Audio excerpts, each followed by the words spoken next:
Hi guys, for today's video, i-share ko naman sa inyo kung paano kayo makakuha ng PhilHealth ID ninyo ngayong 2024. So, bago yan, kung kayo ay bago sa aking vlog, please consider to subscribe para updated kayo lagi sa mga videos ko. Ngayon guys, open nyo lang yung Google search ng cellphone ninyo.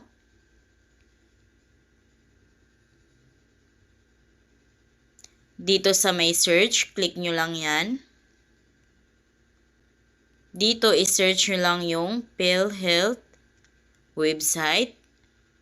Lalabas na dyan yung mismong website ni PhilHealth. Click nyo lang yan. Then, dito, sa right side, makikita nyo yung downloads. Click nyo yung downloads. Then, click nyo yung form. Ayan. So, dito, makikita nyo yung PMRF, PhilHealth Member Registration Form. Click nyo lang yan. Then, lalabas dyan is download. Click nyo yung download. Akin, lumabas is download again dahil naka-download na yan. Click nyo lang yan. Then, mamili kayo kung paano nyo mabuksan. Dito, pwede nyo ito buksan as PDF or docs. Ayan. So, mamili kayo. Sa akin, piliin ko yung docs. Ayan. So, ito na yung form na kailanganin natin. Isa sa mga requirements ito para makakuha kayo ng PhilHealth ID ninyo.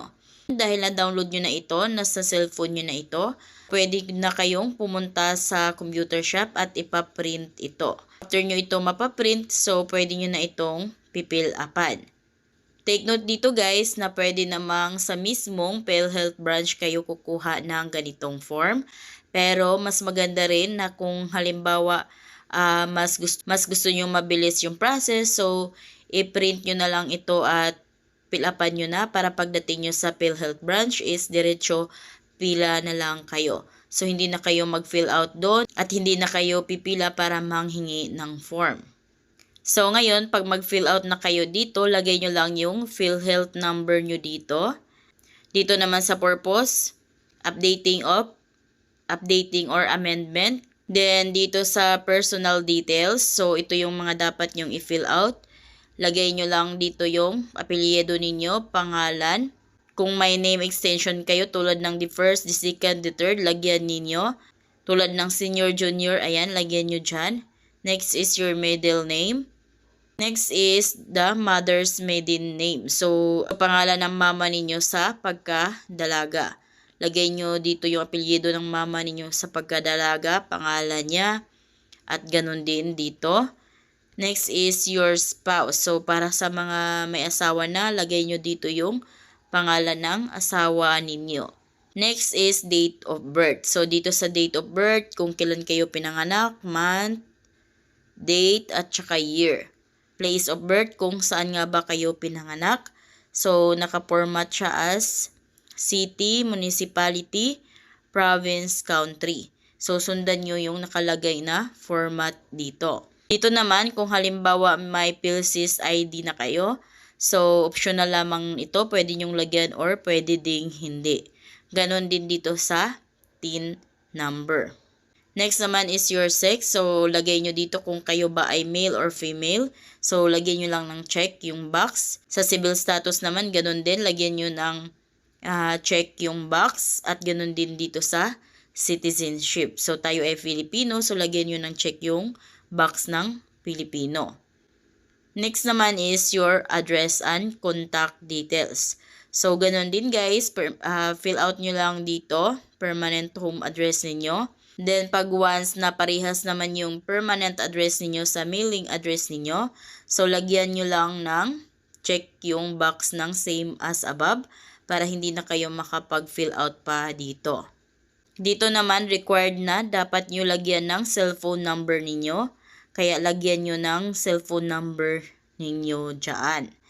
Declaration of Dependents. Dito naman, yung mga dependents tulad ng mga anak ninyo, lagay nyo din yung mga pangalan nila dyan.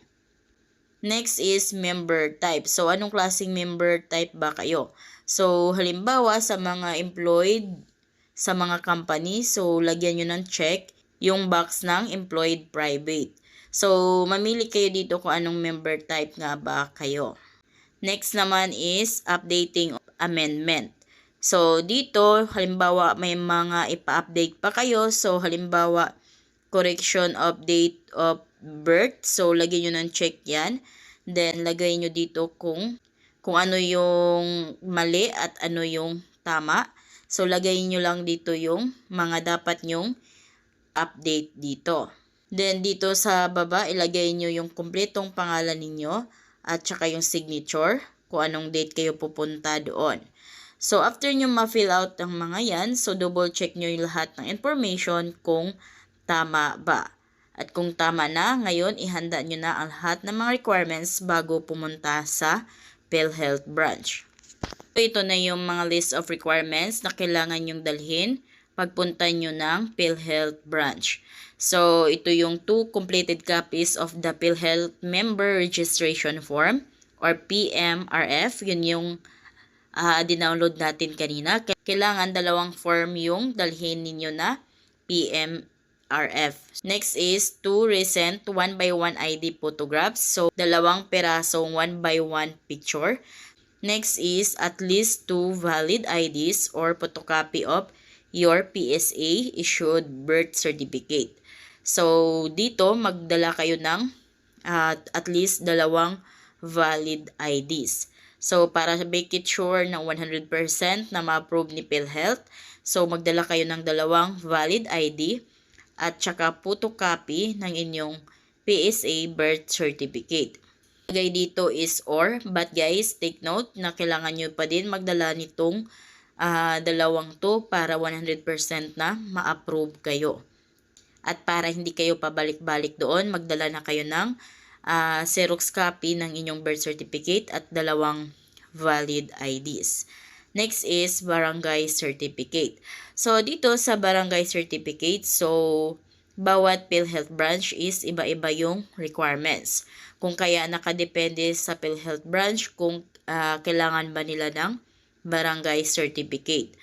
Sa ibang branch kasi is naghahanap sila ng barangay certificate. So, ngayon, pag kumpleto na yung mga requirements na naandito, pwede na kayong pumunta sa pinakamalapit na PhilHealth branch para mag-process. Pagpunta nyo doon, pipila lamang kayo, then pagtawagin na yung number ninyo, so pumunta na lamang kayo sa counter and then i-present nyo na yung mga dala ninyong mga requirements.